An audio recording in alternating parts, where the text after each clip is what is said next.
अस्सलामुअलैकुम। उम्मीद है तमाम दोस्त खैर वाफिस से होंगे। तमाम दोस्तों से गुजारिश है कि आज का दिलचस्प टॉपिक स्टार्ट करने से पहले हमारे चैनल ज़ई टेक इन्फो को सब्सक्राइब कर लें और साथ ही लगे बेल आइकन को भी प्रेस कर लें ताकि हर आने वाली न्यू इन्फॉर्मेशन आप तक बर वक्त पहुँचती रहे। तो नाजरीन, आज का जो हमारा टॉपिक है वो हमने स्टार्ट करना है कि हमने एटीएम से पैसे कैसे निकाल सकते हैं और इसके लिए जो है कौन कौन जो है पैसे निकाल सकता है। ये एहसास वाले, बेनज़ीर वाले, क्या बच्चों के पैसे भी हम एटीएम से निकलवा सकते हैं? तो नाजरीन जी हाँ, आप अपने बच्चों के पैसे भी एटीएम मशीन से निकलवा सकते हैं और अपने एहसास कफ़ालत या बेनज़ीर कफ़ालत प्रोग्राम वाले पैसे भी जो है वो आप एटीएम मशीन से निकलवा सकते हैं। तो उसके लिए ये है कि अगर आपकी पहली किस्त आई हुई है, अभी पहली किस्त आई है, तो उसके लिए आपको पहली किस्त जो है वो डिवाइस से निकलवानी होगी, क्योंकि पहली किस्त आपकी एटीएम मशीन से नहीं निकलेगी। तो फिर उसके बाद जैसे ही आप पहली किस्त निकलवा लेंगे तो अगली जितनी भी किस्तें आएंगी वो आप अपने एटीएम मशीन से निकलवा सकते हैं।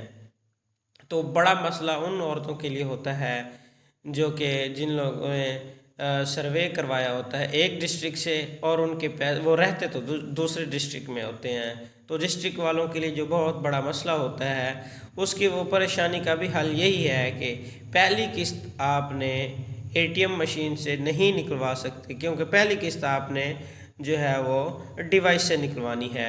उसका जो तरीक़ाकार है वो बहुत ही ज़बरदस्त है। वो इंशाल्लाह मैं आपको मुकम्मल गाइड करूँगा कि आपने एटीएम से पैसे कैसे निकलवाने हैं। जैसे ही आप एटीएम पे जाते हैं तो आपने सबसे पहले जो सिलेक्ट करना है ऑप्शन, वो आपको मेन्यू नज़र आ रहा होगा, मेन मेन्यू पे वहाँ क्लिक करेंगे तो उसके बाद आएगा बिस program, Benazir income support program. तो आपने बेनज़ीर इनकम सपोर्ट प्रोग्राम को क्लिक करना है।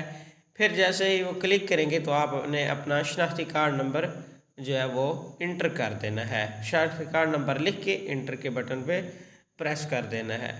जैसे आप प्रेस करेंगे तो फिर वो आप पहले तो वो ज़बान का इंतखाब तो वो पहले वो करेगा, आपसे पूछेगा कि कौन सी जो आपने ज़बान इस्तेमाल करनी है। तो जैसे आप इंटर पे प्रेस करेंगे तो आपने सबसे पहले जो है वो चेक बैलेंस पे देखना है कि आपकी अमाउंट आई कितनी है।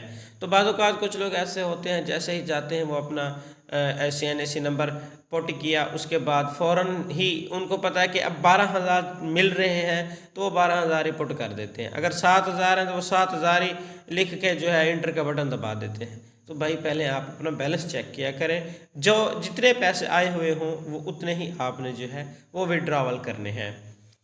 तो इसके लिए आपको उम्मीद है बहुत ही इन्फॉर्मेशन मिल गई होगी। तो इस तरह के मज़ीद इन्फॉर्मेटिव वीडियोज़ के लिए हमारे चैनल के साथ जुड़े रहिए। जज़ाकल्लाह।